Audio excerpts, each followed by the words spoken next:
La pluie, la pluie On va être plus loin. sur le trottoir. Les gars, ça va, vous allez bien? Parfois je m'y arrête, je l'admire, j'applaudis. Ça va? Bien. Je suis son chapeau claque, son queue de pie verticale. Et bienvenue dans la quotidienne, bonjour tout le monde, direction Clairefontaine hier pour l'équipe de France qui joue ce mercredi soir. Ce sera face à l'Ukraine, affiche à suivre évidemment sur TF1. Les joueurs sont arrivés sous la pluie donc ce lundi.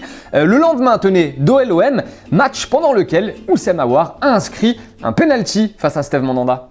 Bonjour. Bienvenue. Ça va? Ah oui, c'est vrai, tu l'as vu hier? De loin. Et premier entraînement, vous en avez l'habitude, donc hier, après l'arrivée, sur les pelouses du château de Clairefontaine, dans la bonne humeur, comme d'hab.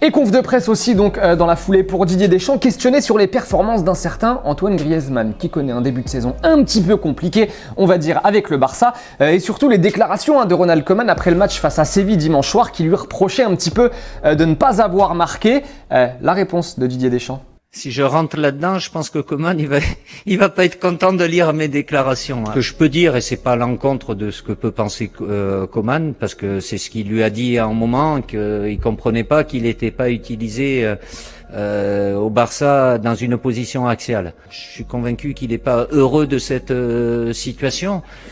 Voilà, il fait au mieux. Et aujourd'hui, on remet ça, retour devant les médias pour le coach de l'équipe de France. Alors cette fois-ci, on lui a parlé de Giroud, on lui a demandé s'il allait jouer demain. Parce que oui, Giroud, lors de sa prochaine sélection, il fêtera sa 100e en bleu. Alors il n'a pas l'habitude de nous donner des indices sur les compos de Didier Deschamps, mais cette fois-ci... Oui, et il commencera le match demain, donc ça sera sa 100e. Et Giroud, lui aussi, a répondu aux questions des journalistes, justement sur sa 100e et ses objectifs, parce qu'il en a encore. Sur le plan personnel, évidemment que ce sera un match spécial, particulier pour moi, pour ma 100e sélection. C'est une immense fierté, encore une fois. Et j'ai aussi l'objectif d'égaler Monsieur Platini. Voilà, donc bien évidemment que ce sera un match particulier. Allez, le football vrai, c'est l'heure du ballon. Dans la quotidienne, les potos, on démarre au Japon avec Iwata face à Kyoto. Et on pourrait intituler cette phase de jeu « Toujours y croire ». Oui, parce qu'une barre, ok. Une deuxième barre ensuite. Et va y en avoir une troisième, mais c'est la bonne cette fois-ci. Barre rentrante. Bon, vous remarquerez qu'on est dans le temps additionnel de la deuxième période et qu'il y avait un partout au tableau d'affichage. Et en Russie, Rubin Kazan face à Akhmat. Et lui aussi, il lâche rien.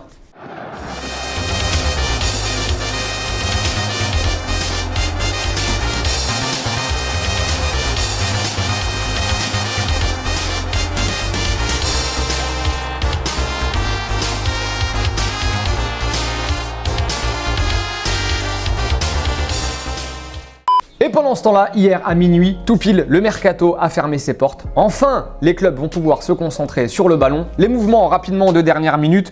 En vrac, Jeffrey Adelaide quitte Lyon, prêté pour Nice. Rafinha aussi a été officialisé dans la soirée au PSG pendant que Cavani, un ancien de la maison, signé quant à lui à Manchester.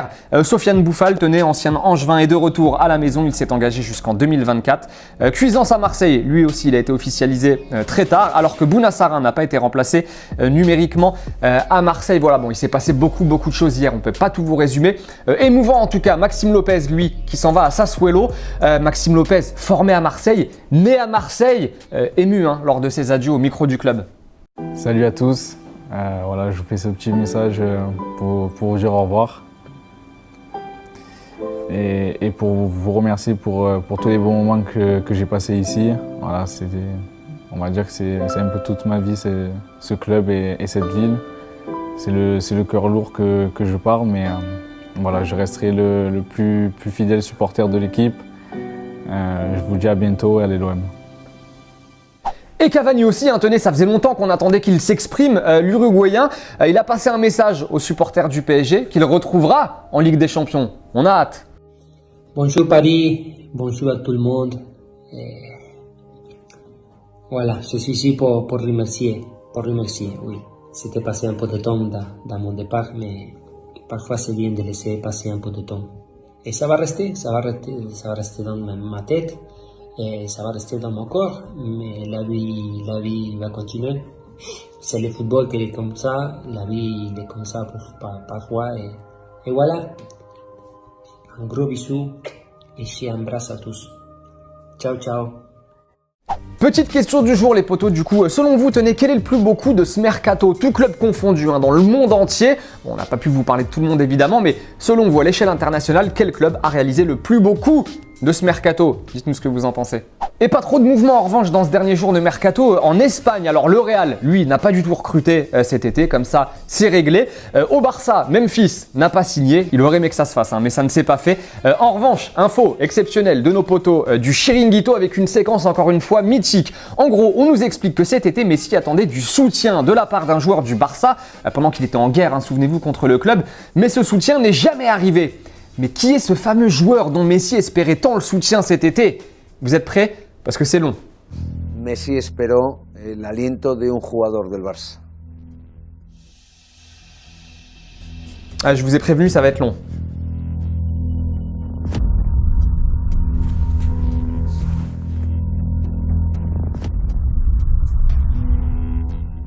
Y no llegaba el aliento.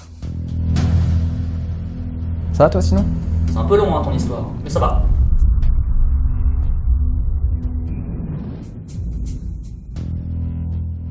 Usted me preguntará quién es el jugador. ¿Quién es el jugador? Gerard Piqué.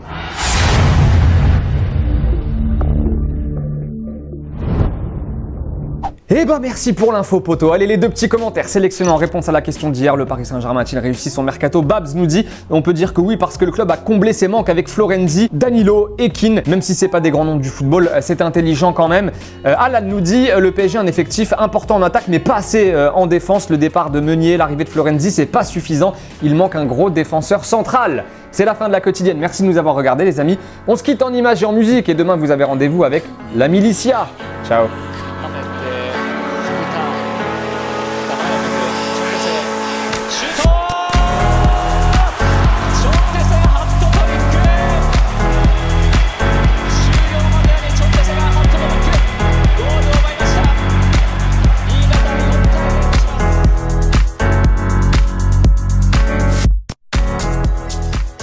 Merci les potes d'avoir regardé cette vidéo et oublie pas, si t'en veux encore, t'en as deux autres juste là, mais le plus important c'est que tu t'abonnes, alors clique juste ici.